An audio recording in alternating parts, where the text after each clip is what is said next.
Sa bawat taon na tayo ay nabibigyan ng pagkakataong magsalita sa harap ninyo bilang inyong busy alkalde, madalas nating binibigyan diin ang kahalagahan ng kalayaan ng ating bansa, ang sakripisyo ng ating mga bayani, at ang yaman ng ating kasaysayan na siyang pinagmulan ng ating kasalukuyan kinatamasa.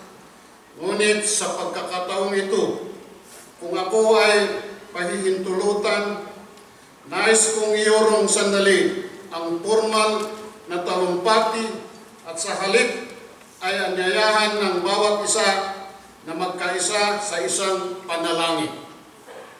Isang sama-samahang pagsusumano para sa ating inang bayan. We all know what is happening in our country right now.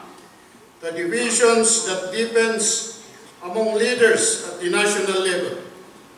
The struggle for power that overshadows service.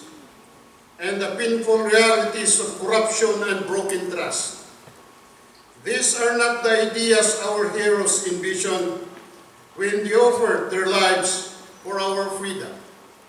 If they could speak today, they would not remain silent. They would call us back to the very essence of nationhood, honesty, unity, and selfless love for the people. And so today, we lift our hearts, not in anger, but in prayer.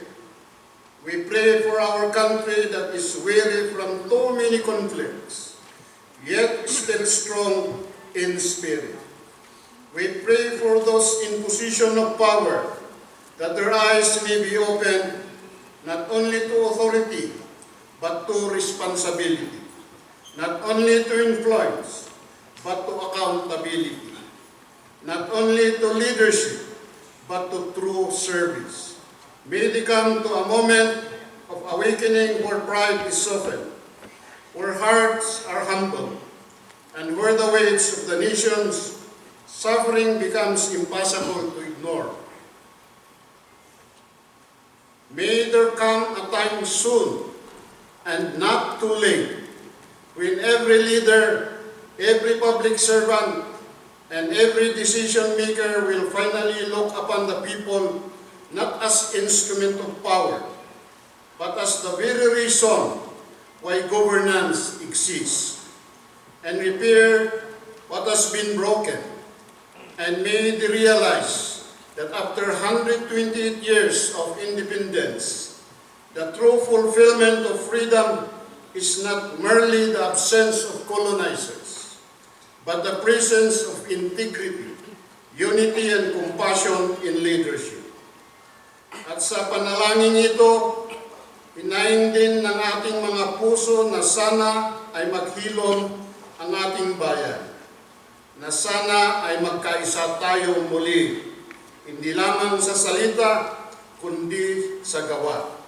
Na sana ang ating inang bayan ay muling makakita ng mga pinonong tunay na naglilingkod, hindi para sa kapangyarihan, kundi para sa kapwa Pilipino. Naway ang ating mga panalangin ngayon, umaga, ay maging simula ng pagbabago. Isang tahimik, ngunit makapangyarihang paalaala sa mga bayan ay hindi pag-aari ng iilan, kundi tahanan ng lahat. Muli po, isang mapagpalang umaga sa ating lahat. Mabuhay ang Pilipinas!